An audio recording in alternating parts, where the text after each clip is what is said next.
Welcome back to Understanding American Government. This chapter explains the concept of federalism as a form of government and how it has been used by the United States. Federalism is a way to divide power between one national government and a bunch of smaller subnational governments, namely the states. There are many countries that have a federalist government, including Germany, Canada, and Mexico, but the details are different in each federal system. If we did not use a federal system, we might instead have ended up with a unitary system of government.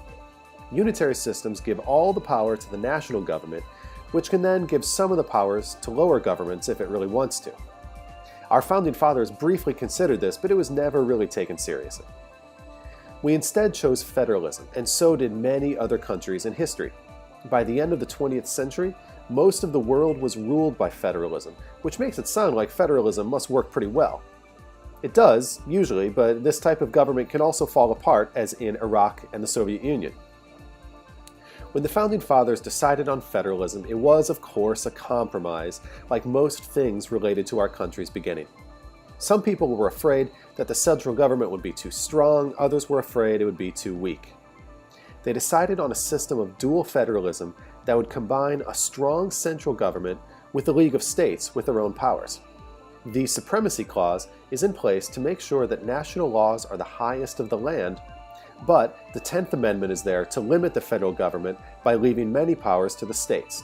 Also, the Founding Fathers never used the word federal at all. Of course, this balance of power between the national government and the state governments is always being questioned, and in many cases, it is the Supreme Court that decides. Up to the Civil War, the courts infrequently overturned any laws at all, as relating to governmental powers. But at the end of the 19th century, the court overturned many congressional attempts to regulate businesses. When President Roosevelt began to implement his New Deal programs, the court found many of those programs unconstitutional, until Roosevelt was able to replace the court's conservative members, and the New Deal programs went forward. Later, beginning in the 1960s and 70s, the court struck down many laws that oppressed women and minorities. By the end of the 20th century, the court was again becoming sympathetic to the states, and many cases came to the Supreme Court to increase states' rights. Over the years, presidents have often had to balance power between federal governments and the states. Lyndon Johnson tried to implement many civil rights reforms and found that the best way to do that was to go around the state governments and set up federal laws directly at the local level. Nixon saw too much decision-making by the federal government, so he used block grants to give the state and local governments more say in spending federal grant money. Ronald Reagan came into office promising to reduce the size and influence of all levels of government. However, the size and spending of government actually increased under Reagan. Bill Clinton, former state governor, was committed to using the states as laboratories, and he tried things like environmental laws in the states before bringing those policies to the federal level. George W. Bush came to office to cut the power of federal government drastically, but he kind of sent mixed signals. One of his great legacies was in federal requirements in education, but he also got rid of a lot of federal rules demanding clean air and clean water. Barack Obama was expected to support federal powers, but one of his first acts was to send stimulus money to the states. Most presidents, it turns out, cannot be easily described as favoring states' rights or federal rights. Similar to the presidency, the Congress does not consistently follow state-centered federalism or nation-centered federalism. Congress members represent relatively small populations, and they often try to fix an issue at whatever level of government will do what they want. Sometimes this means using multiple levels of government. Cooperative federalism is the government business that happens when several levels of government work together.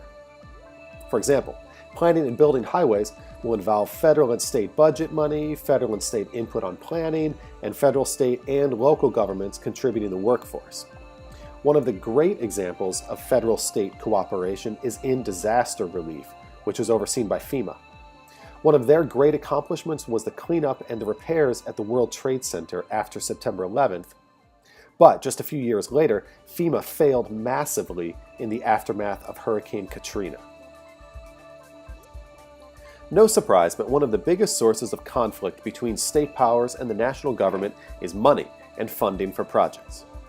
Many times, the federal government will pass laws that the states have to uphold while not giving them more federal money to carry them out. For example, the No Child Left Behind program forces states to meet requirements in education, but does not provide additional funding to hire teachers or purchase supplies. These unfunded mandates are generally unpopular with the states that have to carry them out. But often the states can show power when the federal government chooses not to. For example, when President Bush refused to fund scientific research on stem cells, several states began their own programs to do just that. And when the United States rejected worldwide standards to limit climate change, many states adopted those standards themselves, bypassing the federal government. And states are also able to act as interest groups. When a group of states is concerned about how new healthcare laws will affect their state budgets, they can come together to pressure Congress to challenge the law. States have formed many groups to make this happen. There are also rules about how states should act among themselves. The Full Faith and Credit Clause says that a state must recognize any agreement, like a marriage contract. This can be controversial, but states are required by the Constitution to do so. Issues like water rights, tax policy, and healthcare have caused a lot of conflict and disagreement between states.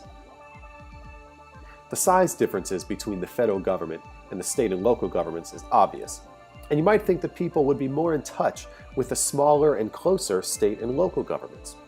Turns out this is not the way it is. For one thing, there are many levels of state and local governments too. New York has 10,000 government units below the state level. And it's more frequently national or at best state issues that are highlighted in the news media. Yet even though people are generally less informed about their local politics, many people are, for some reason, more trusting of their local leaders. There is no reason for this. Studies show that local politicians are likely just as corrupt as national politicians. Generally, voters are meant to trust their elected officials to create the laws the people want. Sometimes, though, voters take matters into their own hands and propose laws with ballot initiatives. This is a way for voters to vote directly for individual laws and at the same time bypass state and federal governments. This can be risky and confusing, but it has let voters pass new laws or change existing laws on everything from affirmative action to taxes to election reform. All of these complications show the difficulties that the founders faced in creating our federalist government.